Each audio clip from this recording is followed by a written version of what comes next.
Hello everyone, welcome back to my channel.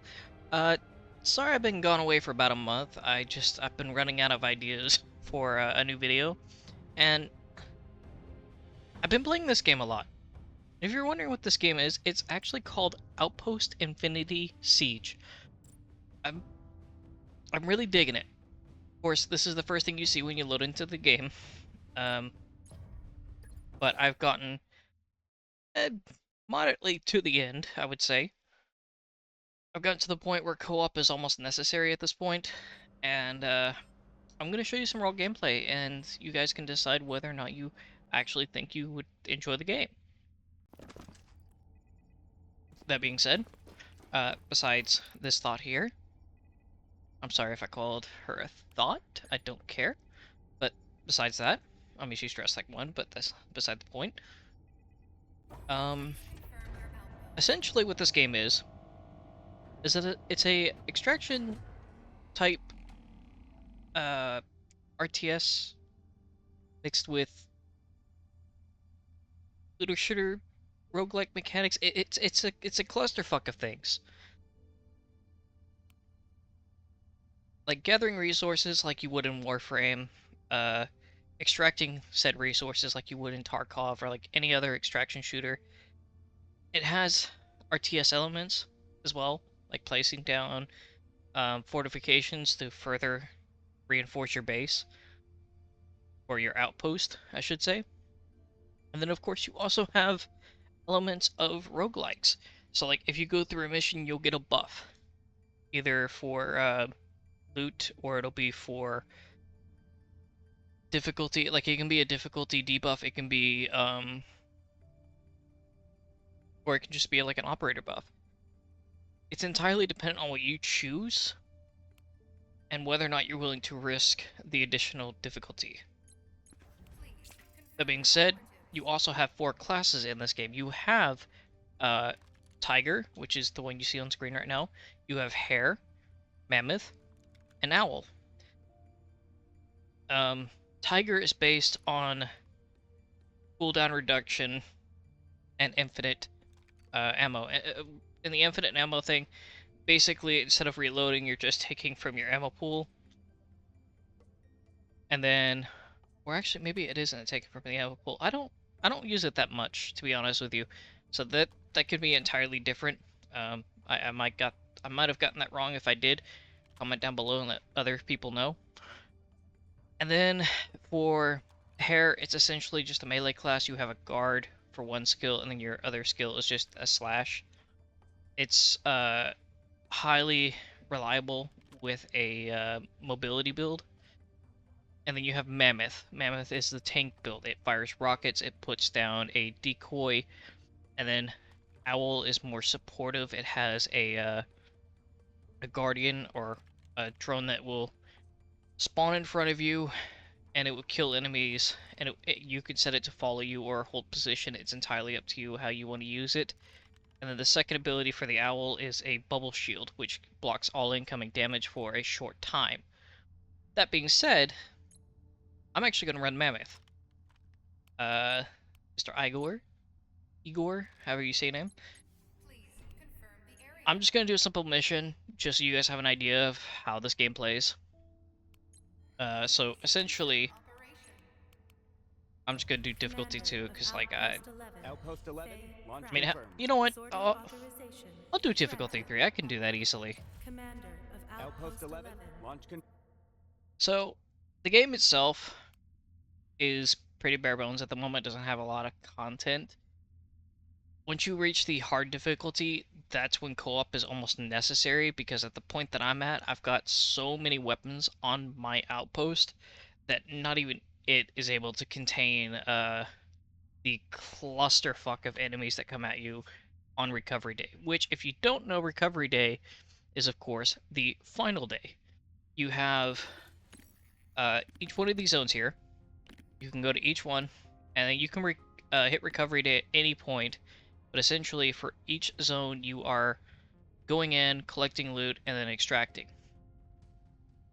So, by that, we'll go here, and you can hit instant loot too.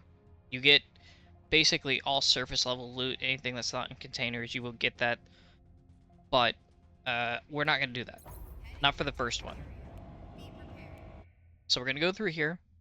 I'm going to show you how the combat feels, or, well, how it plays, and what it's like to play the Mammoth Squad. I'm not going to go through all the other ones, because this is just a simple review. I don't feel like going through and editing a video, because to be honest with you, I don't really have a whole lot of skill, or not skill, but I don't really have a whole lot of experience with editing. That being said, I will just give you raw gameplay and give you my opinions and what I think. Now, personally, I really love this game. This game is awesome. So, you first load in on top of your outpost, and I forgot to mention one thing. That one thing is, you can design your outpost however you want. So, for example, my base is just loaded with weapons. Now, you can make it just a fortress. You could literally just pile on armor and nothing else. It's not gonna work. It's not gonna work.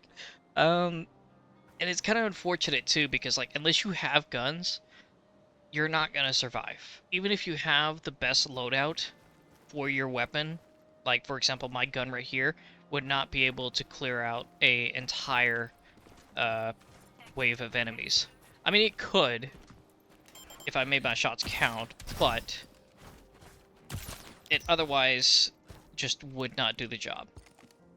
So, of course, you can search things, pick them up, and you do have an inventory space that you need to keep track of. You do have armor as well, so armor will deplete the more you get hit. Of course, you can find any kind of loot imaginable from weapon cores. Like, you have weapon cores, right? You have barrels, you have grips, stocks, sights. And the grips themselves can range anywhere between a grenade launcher, a bayonet, or even just a forward grip. So there's a lot of diversity when it comes to that. And this is what I was talking about with the roguelike. So essentially what you have right here is a timer. And seeing how I have 90 seconds to claim this, if I don't claim it within those 90 seconds, then this essentially will cost me 10 energy to consume. And the energy, if you look below the minimap, it's the second bar below the minimap. I have 509 energy available right now, and if I wait for this timer to go away, which I won't, of course you can see that little message there, but if I waited for it, and also you can do this too, you can use energy to open up certain things, but the main thing to keep an eye on is your energy. Your energy is it's your lifeline when out on these missions. And of course, you saw me pick up a barrel here. Obviously, it's not any better than what I have, but I can slap that on, get different characteristic for my gun. But essentially, like I was saying, energy is your lifeline. The more of it you have, the longer you can stay on your tour. The tour being the overall collective mission. So, of course, you will have different zones that you can go to and check out. And that's essentially the tour. Once you're done with the tour, then you can go to Recovery Day and finish your mission. Now, that being said, there was a drone here after all. It's gonna get away. No! Damn it! Yeah, so I can no longer open a certain part, or a certain container, I should say. So, what I just missed out on was a power bank. That power bank could be used to unlock this structure here. Essentially, what you would want to do with the power bank is you would want to take it here, power it up, and then it would unlock this, which has loot inside. Now, I can't get inside. I mean, I could, but this would take me a long time to open if I were to just melee it or shoot it, which is not ideal. So, best to avoid that if the opportunity arises. Now, if you have a key card, I believe some of these, yeah, like this one, if you have uh, a thigh key card, you can get in. But otherwise, you are relying, or an MGT key card, but you're relying on either one of these key cards, or you're relying on a power bank. Your power bank is more likely to exist on the map, but who knows? It may not. Sometimes you will need that key card. That being said, though, that's essentially this game in a nutshell. So, of course, you get materials to build up guns here, like that you can put on your base, or certain materials that you'll need to build walls and other things that you need inside your base. For example, this is something the game doesn't really teach you, but these material crates, you will need them to increase your supply. So if see at the bottom of your mini map, the first bar is your material. That is your material supply within your outpost. It depends on however many crates you have will ultimately determine how much supply you actually have. And that supply can go to two things. It can go to building structures to reinforce your outpost, or what you can do is you can go here and convert it to energy.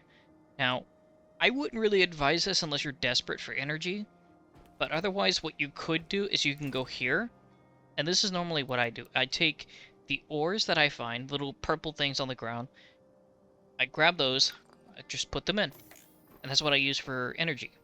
That gets me by. And since there's a load of them that spawn all across every map, these little things here, you get a lot of energy back. Not a ton, but enough to get to the next zone.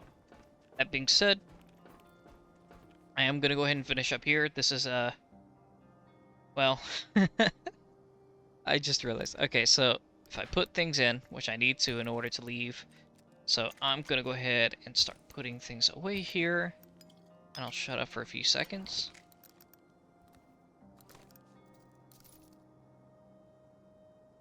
I do want to mention one thing. So this is your main currency.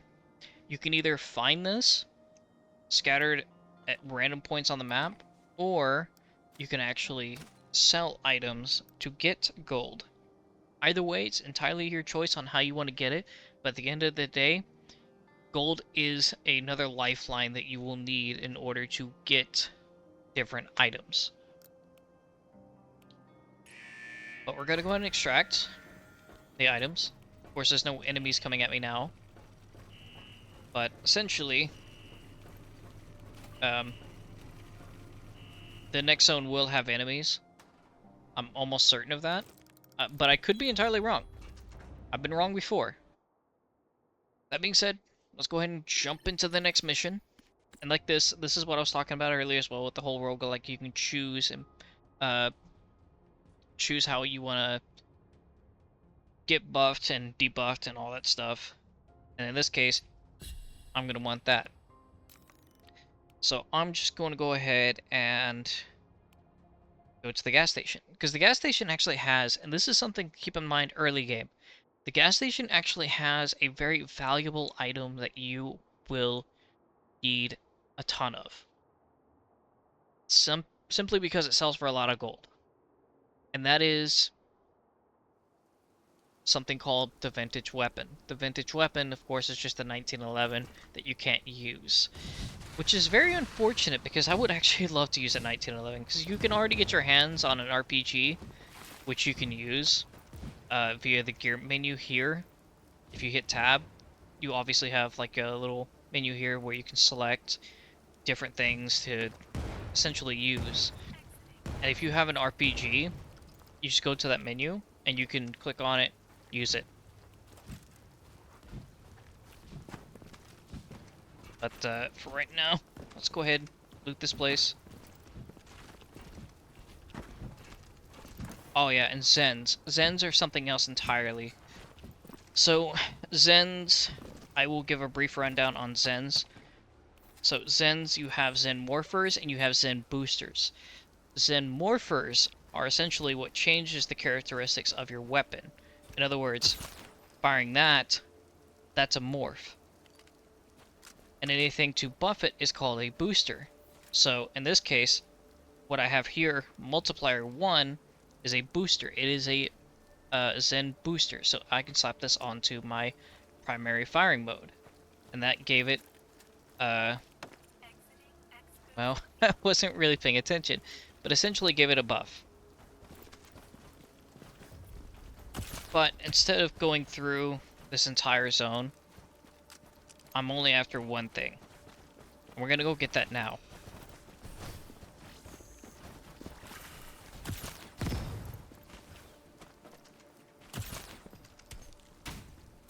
Ow. Okay, well that was surprising. Didn't think he would actually take 2 shots, but he did. So did that guy.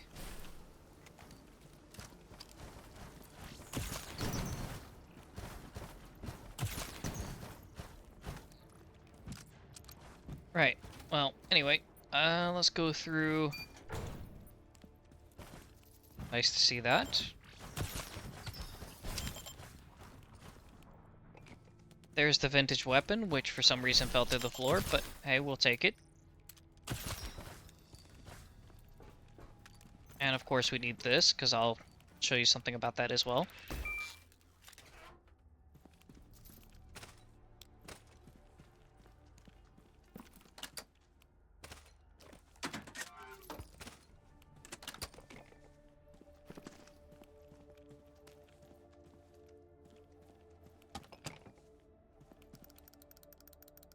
No, I don't want to do that. I want to use up my energy, conserve my lockpicks as much as possible. Lockpicks can be extremely valuable in the beginning, but once you get to the point where you can create a, I believe it's called a replicator? Or a fabricator, sorry, it's called a fabricator.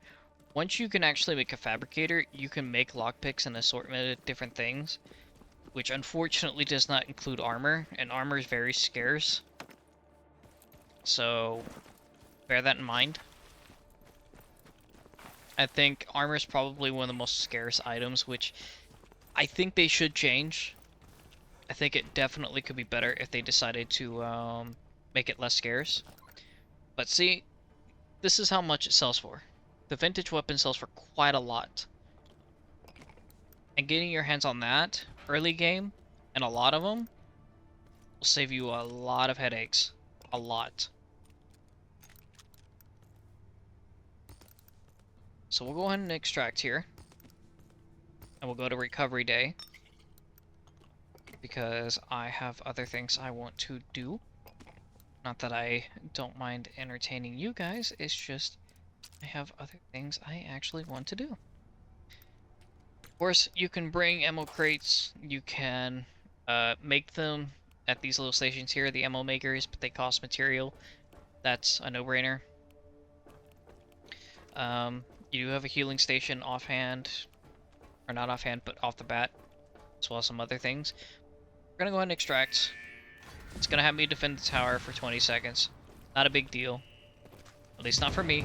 Might be for you when you start the game. But, yeah, just watch him die. Essentially.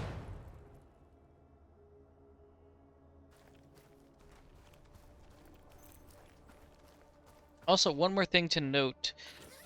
Certain weapons, or not certain weapons, but certain pieces of armor will give you different gameplay advantages.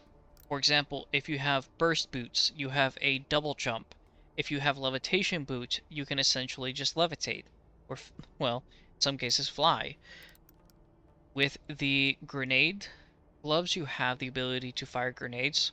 So, like that. You also have the mechanical glove, which gives you a, what do they call it? It gives you a, sorry. I can't think of it. Zip line, I guess, is the word I'm looking for. A grapple hook. There we go. It gives you a grapple hook, and then you also have something called a scan glove. Scan glove will scan the area for loot. And then lastly, you have the pyro grenade gloves as well, which is essentially just grenade gloves, but fire. So, I'm gonna go ahead and finish up here. We're gonna go to recovery, extract the items that we have, and we're gonna move on.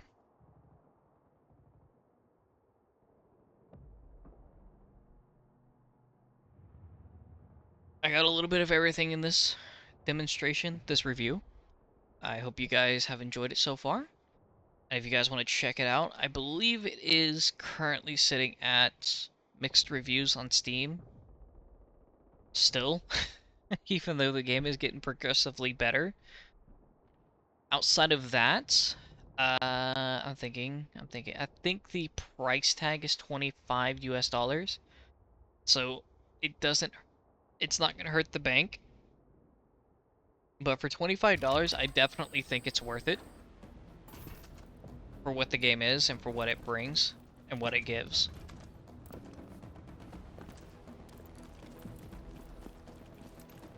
So I normally go all the way down here because there is a medium care package, which will give you 2 random items, which can be an assortment of different things.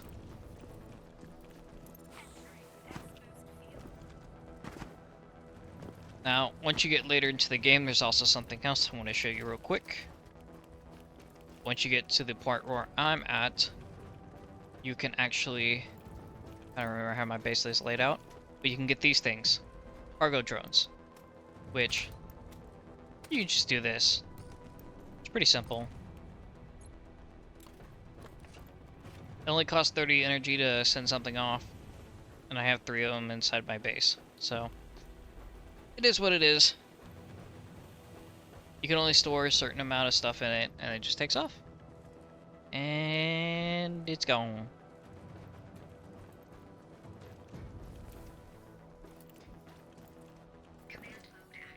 You're also wondering, okay, well, what about the RTS mode? Well, this is the RTS mode. It's the commander mode. And I'm gonna go ahead and skip the rest so that way we can actually cut down 20 seconds off this recording.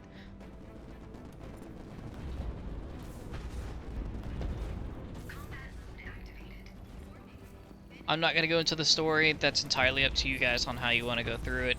If you want to skip it, be my guest. This I should have started with saying this is a spoiler-free review, because I mean it is. But essentially, as you can see, apart from graphical glitches there, this is just the actual gameplay. The story mode itself, I can't really speak for because I've just been skipping over it, because to be honest with you, I don't really care. That being said, this game does give me a lot of First Descendant vibes, which if you don't know, that game is a game that's coming out later this year, hopefully. It's a lot like Destiny, in the sense that it plays to the idea of players cooperatively working to knock out missions in a semi-open world setting. For some reason I can't get on this. There we go.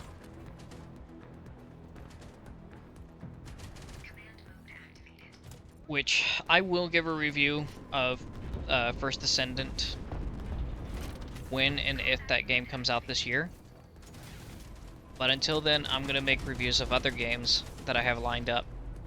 I'm not going to say what they are. I want them to be a surprise. Oh, these motherfuckers.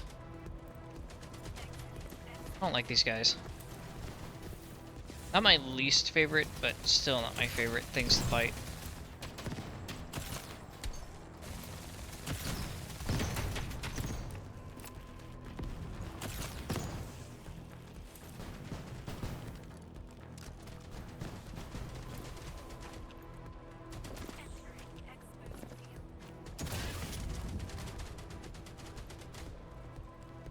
And we're just about to wrap up.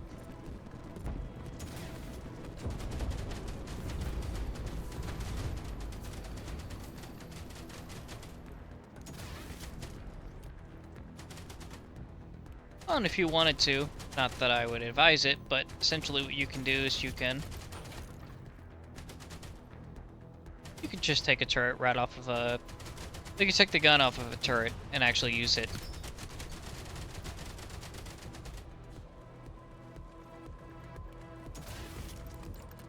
And you can reinstall it. Pretty simple.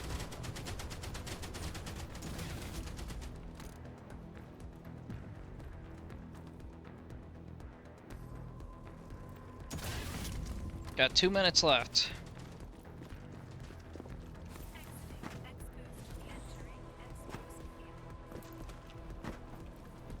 Also, for you beginners, in case you're wondering, if you have a key card, more specifically, we'll go here for a second. If you have a Thigh key card or an MGT key card in your first tour, not even in your first tour, but in this zone, then essentially all you have to do. What did?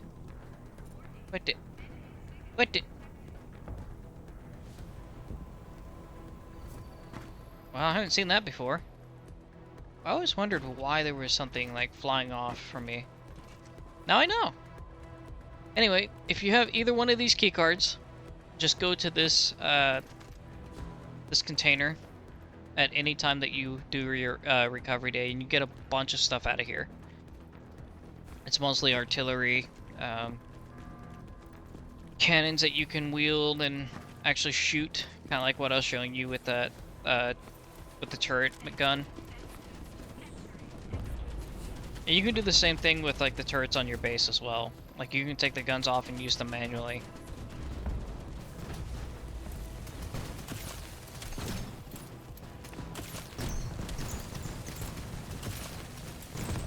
Recovery procedure nearing completion.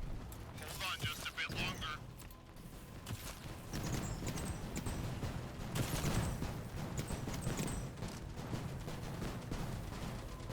And now I can start backing away.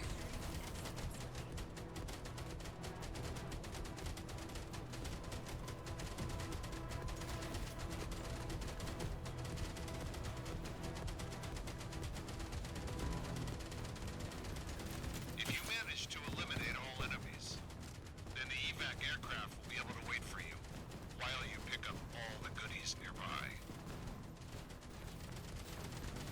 I will say this. This is a Chinese game, which I don't have a problem playing Chinese games, despite not actually liking the Chinese government, but well, I'm not going to get into that, okay? But I will say this. For a Chinese game, whether you like them or not, this is actually a solid game. A very solid game.